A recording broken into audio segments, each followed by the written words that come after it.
Alright, today we're going to be looking at Steppenwolf by Hermann Hesse. This is a book that I read recently for a book club, and I really enjoyed this book. I thought it had fantastic themes and ideas, and so I really wanted to dissect it on the channel. Although it is a beautifully written book, I'm not going to focus too much on the prose today. Instead, I'm going to focus on the big themes and ideas in the book, because I think those were the things that really impressed me, and are the things that make the book really interesting to read.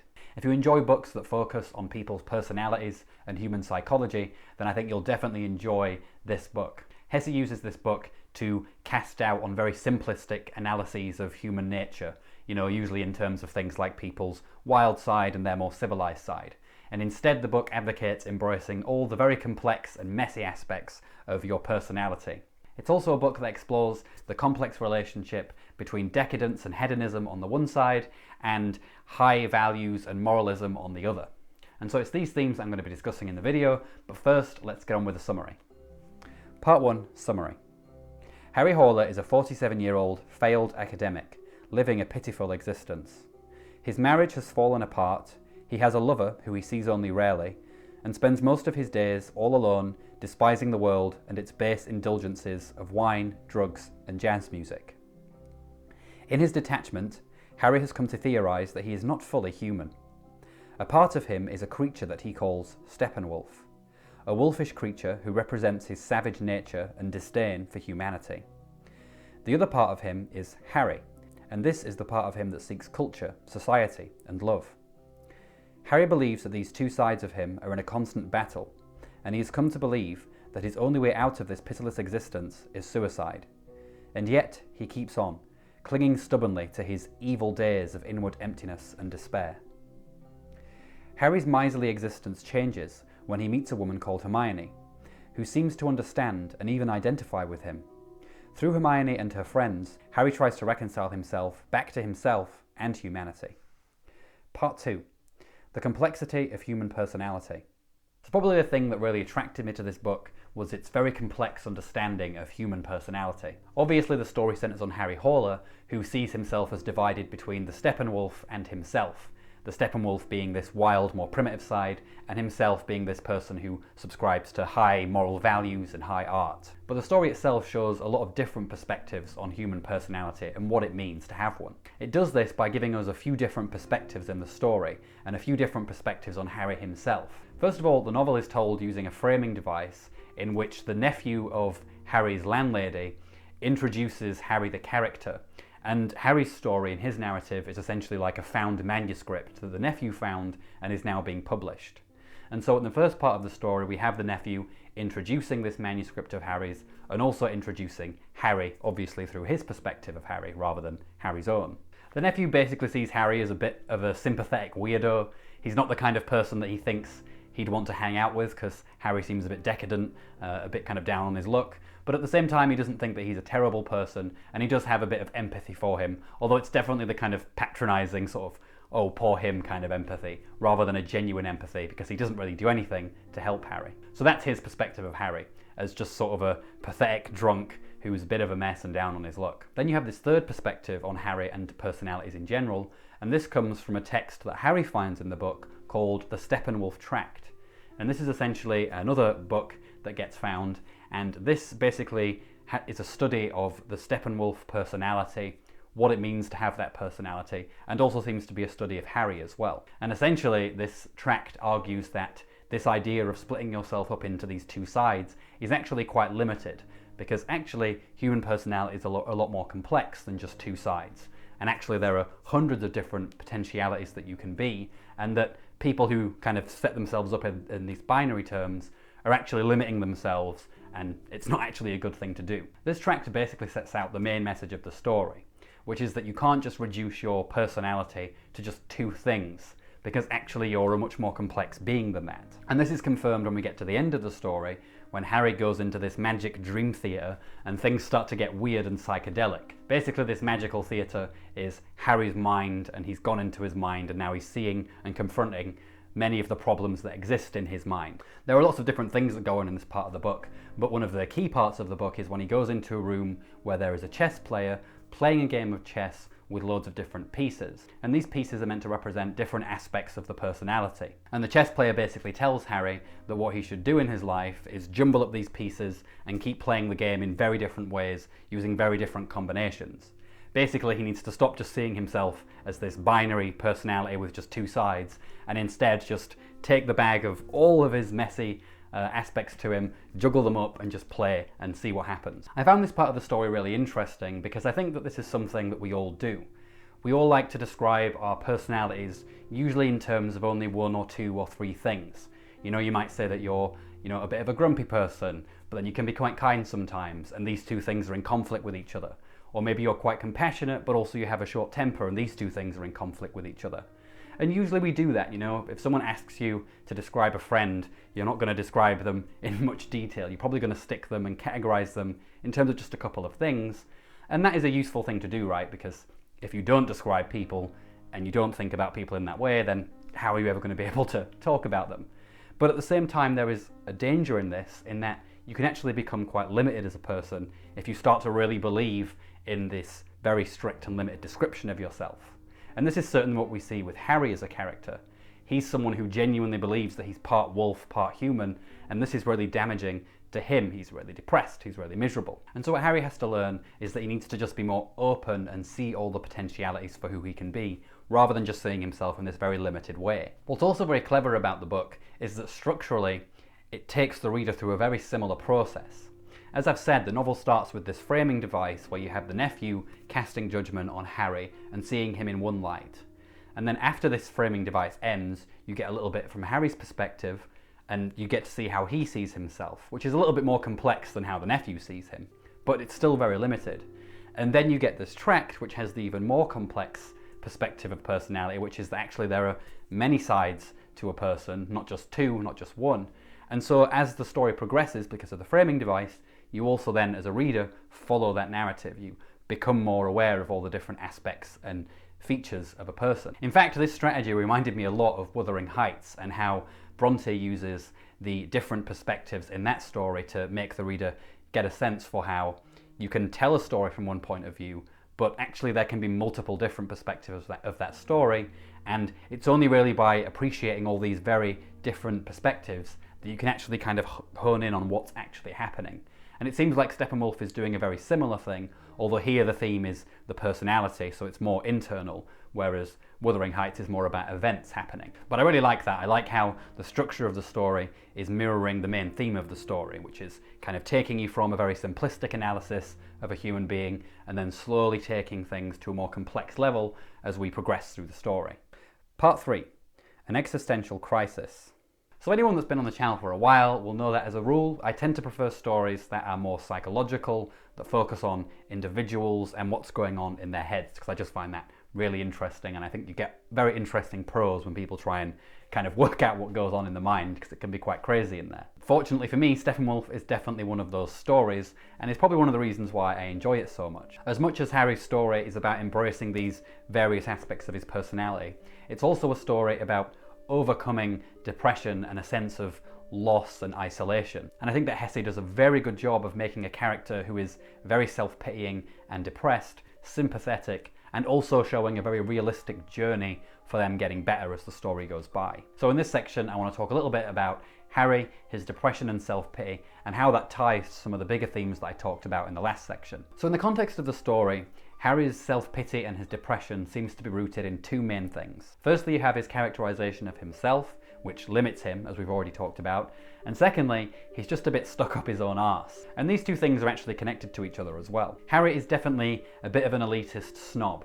He looks down on 1920s culture, he looks down on the music, on the decadence, and thinks that he's above it all because he sees these things as kind of degrading his high artistic and moral values that he champions throughout the story. In fact, he's such a snob that even Beethoven isn't good enough for him. In the story, his main idols are Goethe in literature and Mozart for music. But yeah, as far as Harry is concerned, Beethoven seems to be basically the jazz musician of classical music. And so because Harry has these values, he just looks down a lot on a lot of the decadent culture that was going on at the time and sees himself as above it. And there's a great part of the book that illustrates how much of a snob he is. So once again, at the end of the story, when he goes into the magical theatre, he meets Mozart, one of his idols. And in this scene, Mozart starts listening to a record player that's playing his music on the machine. And he starts laughing his head off. He finds this hilarious. Whereas Harry is completely shocked because it's degrading the music to play it on this horrible device because it's nowhere near as good as if you hear it live from the musicians. And Mozart doesn't care. He seems to be laughing his head off. He finds it quite funny. And this shows the distinction there really clearly between Mozart, who, even though he does, create great art, he doesn't take himself too seriously in this scene. Whereas Harry does, because he believes in this high art thing, and so to play that music on a dirty little device like that is just too much for him, and he can't stand it. And this is quite a funny scene, because not only does it show you how, having these high ideals can lead to you being a snob, but it also shows how a lot of the time artists and appreciators of art can actually be quite different from each other. Here you've got the person who makes the great artwork able to laugh at, listening to the record on the thing. He doesn't care, he doesn't take it seriously, whereas the kind of connoisseur takes it so seriously that he just can't appreciate it, can't see the funny side to it at all. So I think that's a really nice ironic twist there, and a really great comment on kind of artists and connoisseurs of art. So that's one element of Harry's idealism. It turns him into a bit of a snob, and it makes him look down on the culture of the time. There's also another element to Harry's idealism though, which you can see by looking at the context of the time in which the book was written. So Hesse was writing in a time when many of the traditional values and ideals of society were starting to collapse. You had a terrible world war showing the extent of human brutality and cruelty. You had, more philosophically, Nietzsche announcing the death of God, so you've got religious values collapsing, you've got Darwin and evolution, and science taking the place of theological and mystical explanations of the world. And so all of these high ideals that we had are starting to become, they're starting to collapse, people are becoming more relativistic, and this leads to things like nihilism, because it seems like all the high ideals are gone, and then what are we left with? And it seems to me like Harry Hole is the sort of person who's having that existential crisis. They're seeing the collapse of all these values around them, and they're just having a freak out, basically. Harry, to me, then, represents the anxiety that someone who's going through this time period must have felt when you're realizing that all these high values are collapsing and it seems like everything's falling to bits. And again, this is what causes Harry to hate the culture that he's in, because he sees things like jazz music and alcohol and decadence, all these things, as evidence of the degradation of the high values that seem to be collapsing. And so that's another reason why he isolates himself from the culture, because he can't just accept that these values maybe aren't as objective as we once thought, and he wants to cling to them instead. Fortunately, the book though isn't completely nihilistic, because at the end of the story we have this positive message, which is basically saying that yes, everything is sort of relative and messy, but that just means you should have fun with it and go with it, rather than just kind of collapsing and clinging to these values.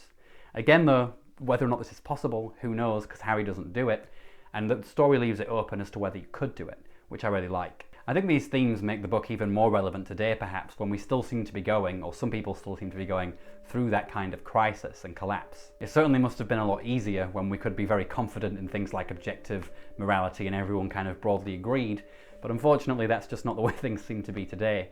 And so this book kind of is a helpful way to work through those problems and think about them. Part 4. Decadence and 60s counterculture. Another big aspect of the book is how it represents decadent culture. The book was actually not very well received when it was first published because it was seen as immoral and naughty, but then it found an audience a bit later on in the 1960s, with the counterculture there being quite decadent and so taking a lot of cues from this book. And it is a book that involves a lot of sex, a lot of drugs and a lot of drinking. Harry starts to indulge in these things at the behest of Hermione, who is a character who he meets and who kind of encourages him to open himself up to this culture that he's been complaining about for the early part of the story. She encourages him to learn how to dance, she gets him to go out, meet people, sleep with people, and just kind of be a regular human being again. And so for quite a bit of the story, things get very hedonistic. But I don't think that the novel itself is necessarily championing a hedonistic lifestyle. Instead, it seems to me like this process that Harry goes through of engaging in these decadent activities is just part of the process of him realizing that he's not just this closed-off, isolated human being. It's not necessarily saying that he should be doing that, it's more just a way of opening himself up to these various things and realizing that he's a human being who has the potential to engage in all these things. It's also a way for him to develop and realize that he's not above everyone else. When he kind of sneers down and looks down at people who like jazz, he thinks he's better.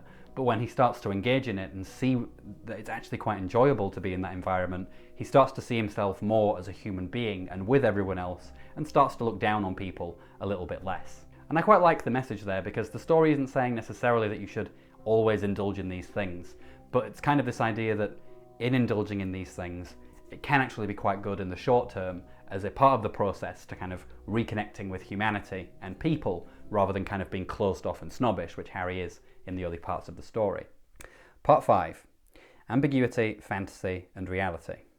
So changing gear a bit, I now want to look at how the book portrays fantasy and reality, because I think there are lots of ambiguities here, and I wasn't really sure when I was reading the book how much of it actually happened and how much of it was just a drama acting out in Harry's head. Now, not all of the story is a fantasy. The use of the framing device here is actually really effective, because the nephew's framing device is told in a very realist, straight sense. And it also means that the text that is found and introduced by the framing device, it could literally just be the rantings of someone who's just writing things down and is imagining everything, or it could genuinely be a diary entry that's telling and describing real events. Even the magical theatre could be real. It could be like an Angela Carter magical realist type thing, or it could all just be the ravings of a lunatic. But the framing device adds this extra sense of ambiguity, because you don't know what this manuscript is really. You don't know why he wrote it, you don't know whether these things are true. And there's also not much in the framing narrative that either confirms or denies anything that happens in the Harry story either. I think for me, most of the characters that Harry meets in the story seem to be figments of his imagination, or maybe that they're based on people that he might have met once, but then he's imagining them later on. This definitely seems to be the case with the Hermione character, who seems to just have this immediate connection with Harry, this ability to understand him, and is able to help him on this spiritual journey. And she's able to do this straight away when they meet each other for the first time. There are a few things I think that support this idea that Hermione must be a phantasm. Firstly, Harry always talks about how Hermione seems to say things that he's been thinking, and she seems to be a part of his own mind, and she seems to know everything that he's thinking just before he says it. Another thing is that Hermione's appearance seems to be modelled off a male childhood friend of Harry's, which is also interesting given that Hermione is also a love interest for Harry, so maybe there could be a bit of sexual repression going on there too. I certainly think there might be. But I do think it definitely suggests that Hermione, to some extent, is just a figment of Harry's mind. It could be, though, that maybe he did meet someone like Hermione at a bar, was drunk, and then sort of had, as you know, people do when they're drunk, a kind of weird connection moment with them. And then after that fact, he's kind of taken her and presented her in his mind as this larger-than-life character. So it could be that maybe once upon a time they met, and now she's just a thing in his mind. Who knows? But it's definitely something to look out for when you're reading Harry's part of the book. How much of this actually seems like it's going on in the real world, and how much of this is him just sitting there drunk and imagining all this stuff. I think a lot of it, though, seems to me like it is just things going on in Harry's mind. But I'd be interested to know what you think if you've read the book, which bits are real and which bits aren't. Part 6, conclusion. The Steppenwolf is a fantastic story with lots of interesting themes and ideas going on inside it. You've got this idea about personality, what the human personality is, and kind of recognizing that people are just messes and it's really hard to just define yourself in terms of strict binaries. You've also got these existential themes of a person who's living in a world where all the values that they put on a pedestal seem to have gone, and how they continue to survive in a world like that. And there's also just so much ambiguity in the story. You're never quite sure how much of it is real and how much of it isn't. And even the end of the story itself is very ambiguous. We never know if Harry will actually achieve the goal of just shaking his personality up in a bag and living every day as a different person and just laughing at life. It's completely ambiguous, and that's what I like about the story. Who knows how things are going to go. Outside of the themes, though, it's just a wonderfully written story as well. I really enjoyed it, and I couldn't recommend it enough. Definitely going to be one of my favourite books this year for sure. Alright, that's it for this video. Let me know what you think of Steppenwolf. I look forward to discussing it with you in the comments. But that's it for this video. Take care, everyone. Ta-ra.